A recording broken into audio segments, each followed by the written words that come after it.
Now, here's the trap of one of the traps that I have that happens quite a lot is this idea of over delivering. And it may feel good to be able to have the happy client, the thankfulness of it, and all of that. Is that the reality is that it erodes your margin rather significantly, and it creates for false client expectations, and it actually doesn't create for the output that you're looking for. I mean, when you think about it on a surface level, you would think that you over deliver. It means that the client's going to be happier. That means that they're going to stick around longer. But the reality is that you're actually creating and training the client to expect more for less money. And so when you end up needing to charge them for the things that you're doing right now for free, you're actually having trained them to expect to get it for free. And so you need to be able to deliver excellence in what you currently have, but without overserving. So you need to do what it is that you promised, and even slightly maybe over deliver in a value perspective, but not over deliver in the actual deliverables.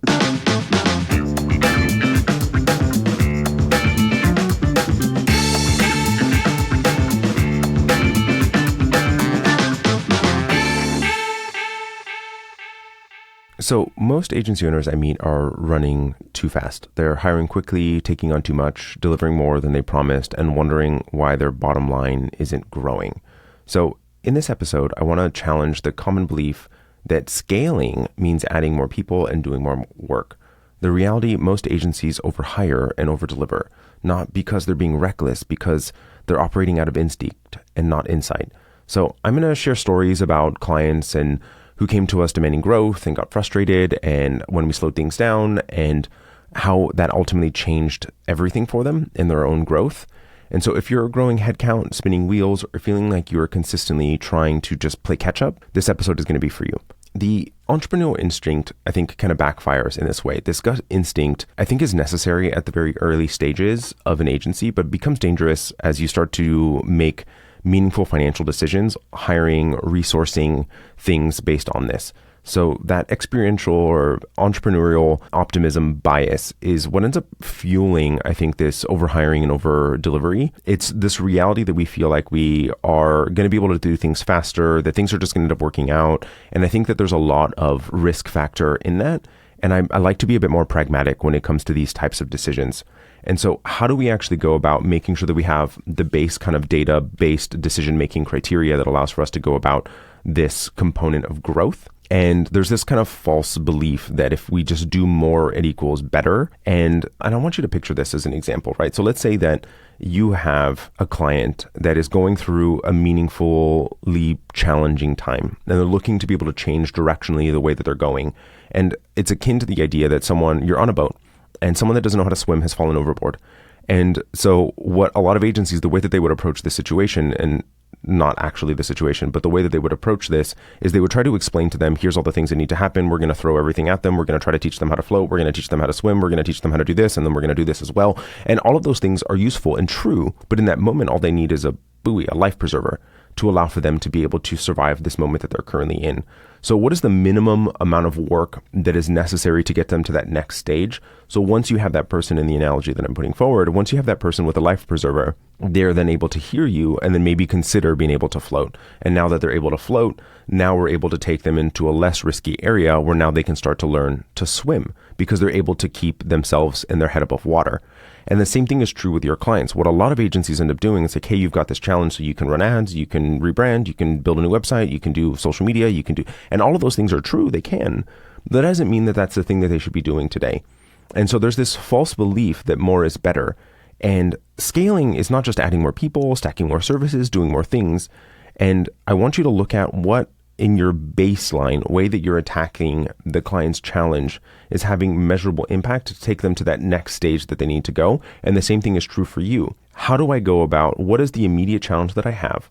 What is the version of the life preserver that I need right now in order for me to be able to steady the place that I'm in, then move into that next stage of growth? So not trying to go from 1 to 100, but you need to crawl, walk, run, and making sure that you're thinking about it in that way. So here's an example of this applicability with a client.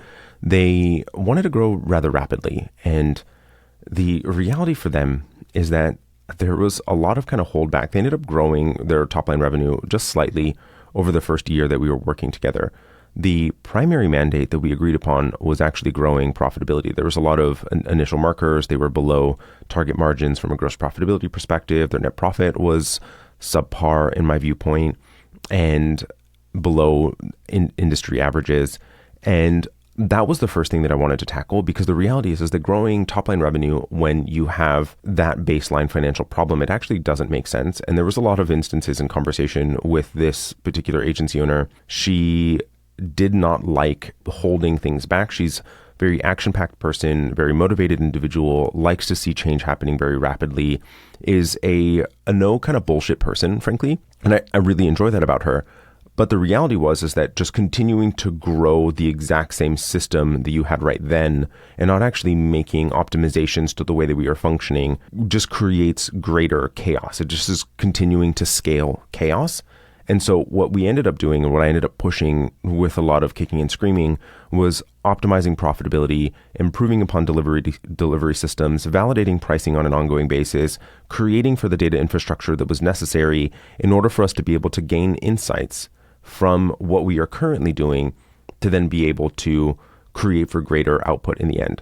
The reality of what this ended up creating for them. And so this is the kind of archetype of what I see for a lot of agencies. Is I want to grow very rapidly. I'm seeing online, I should be growing, and this is what I want to accomplish. And I've got these big dreams that I want you to have, and then you should continue to have. But the reality is that if you're in a place where you are wanting to just grow without having a meaningful plan of action of how you need to get there, and frankly, to me, what you end up being able to retain from a profitability perspective of the revenue is actually more meaningful than the vanity metrics of top line rev. And being able to actually do what is the impactful piece of having greater financial wealth for yourself, greater opportunity for things, greater profitability that allows for you to make pragmatic investments into your future growth, should you want to do that. But it creates for greater optionality. It creates for greater opportunity. And that is what my objective was with this client. So in the end, they were able to 4x their profitability, getting into the plus 40% net profit as we continue to grow into year 2. So revenue grew into year 2 rather substantially and ended up 4xing their profitability in total percentage points as well, making for an incredibly meaningful impact because we focused on the baseline assumptions systems first. And so my viewpoint here, and here's the thing. I know that for most of you, being the creative person, the idea of needing to look at data points, spreadsheets, financial reports is not something that you revel in. It's not something that excites you, and that's totally fine. But the reality is that you do actually have to have a baseline knowledge in this information. You do need to know how to read your financial statement. You do need to know what benchmarkers to be looking at. You do need to know when things are going well and what things are not, so that you can make for meaningful impact to what it is that you're doing, and realizing whether things are going off kilter or not, and what you actually, it helps you being able to diagnose the problem. I mean, the reality is that this is a business that is there to generate revenue, generate profit. Like, that is the objective of this business, right? And if we are not doing that appropriately, we're actually creating for a problem and wanting to scale something in the wrong fashion. And so we have to slow down in order to actually speed up and be in the right place. So I want to make sure that you're thinking about this in the right way. And I'm not trying to tell you that you need to become a CFO, that you need to become a financial expert. I'm not saying that. What I'm saying is that you have to have the understanding of what key terms mean, understand how to basically read your own financial statement. You have someone in your corner that's be able to go and do deeper analysis that understands the greater detail, nuance of your financial statement, but understanding what information you're utilizing, what questions am I going to be asking over the course of the next coming 6-12 months, and what information do I have to reliably leverage in this moment to be able to answer the questions that I have. So as just like a base financial benchmark, minimum gross profitability, total revenue minus your cost of delivery. So payroll of people that are actually working on client work, cost of softwares that are directly related to delivering work, contractors that are directly related to delivering work. You have to be at a 50% to have a meaningfully sustainable business model. And then typically, depending on the size of agency that you're in, you're anywhere between 30 to 20% in overhead costs. And it allows for you to be at a minimum of that 30, if you have that 50% gross profit, 30% operational costs, you're at a 20% net, and keeping you at that minimum baseline. Now, here's the trap of one of the traps that I have that happens quite a lot is this idea of over delivering. And it may feel good to be able to have the happy client, the thankfulness of it, and all of that. Is that the reality is that it erodes your margin rather significantly, and it creates for false client expectations, and actually it actually doesn't create for the output that you're looking for. I mean, when you think about it on a surface level, you would think that you over deliver. It means that the client's going to be happier. That means that they're going to stick around longer. But the reality is that you're actually creating and training the client to expect more for less money. And so when you end up needing to charge them for the things that you're doing right now for free, you're actually having trained them to expect to get it for free. And so you need to be able to deliver excellence in what you currently have, but without overserving. So you need to do what it is that you promised, and even slightly maybe over deliver in a value perspective, but not over deliver in the actual deliverables. So making sure that you're delivering meaningful excellence, incredible value, so that the client feels like they're getting greater value for the dollar that they've invested, but you're not over servicing the work. The thing that I want you to be thinking about is that you need to build the organization as you grow, but you also need to make sure that you have the right foundation to your agency to be able to create for sustainable growth. And the reality is that if let's take it and put it into an analogy of a home, right? You don't build the walls without having first poured the cement and letting it dry. But if you're wanting to add an addition, you're wanting to expand first floor square footage, you do need to expand and become a different version. And that means pouring more foundation, more strategic insight, more data basing of what it is that you're doing to then allow for you to then continue that addition.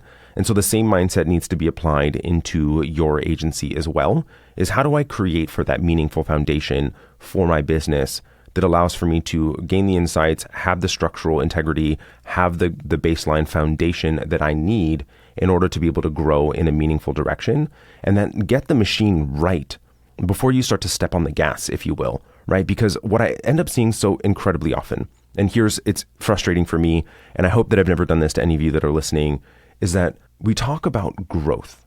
How do you go about growing, generating more leads, generating more revenue, closing more deals, doing all these things that are creating for that dopamine release for us. But the reality is that for a lot of people, they're not actually ready for that. And so you have everyone talking to you online about how you do this and how you do that and how you can do this better and all of that. But the reality is for a lot of businesses, especially small businesses, so if you're sub $2 million in revenue, the reality is that for you, most of what you currently have in place right now, unless you're hitting those benchmarks that we're talking about, you are, while compensating yourself fairly, by the way, you are in a place that you don't have your model right. And before you actually look at how do I add on more and put pedal to the metal, you have to make sure that it's actually functioning appropriately, that car is actually functioning at tip-top shape, because otherwise you may crash and burn. And I don't want that for you. And like I said, hopefully I haven't done that to you in any of the content that I've produced. But the reality is that I want you to be thinking about how do I actually create for that meaningful foundation that allows for us to be able to grow. So most agencies aren't underperforming because they're not busy. They're underperforming because they're built on gut and hustle instead of systems and data. And so if you want a business that grows sustainably, then stop trying to scale the chaos. Start optimizing what's already there. Start focusing on that 1% improvement. Get it lean, get it profitable, get it systemized, and then you can pour gas on the fire. Hey everyone, thank you so much for listening in today. With all of the shifts in the industry, it is easy to feel overwhelmed or unsure of your next move. So I'm not here to try to sell you anything. I just want to give back and guide you through the uncertainty. Whether you're navigating new trends or just need some clarity, we're here to listen and offer advice. Head to creativeagencysuccess.com/chat to book a free 15-minute chat with an agency mentor who can provide you with a fresh perspective. Let's figure out the best steps for your agency's growth together.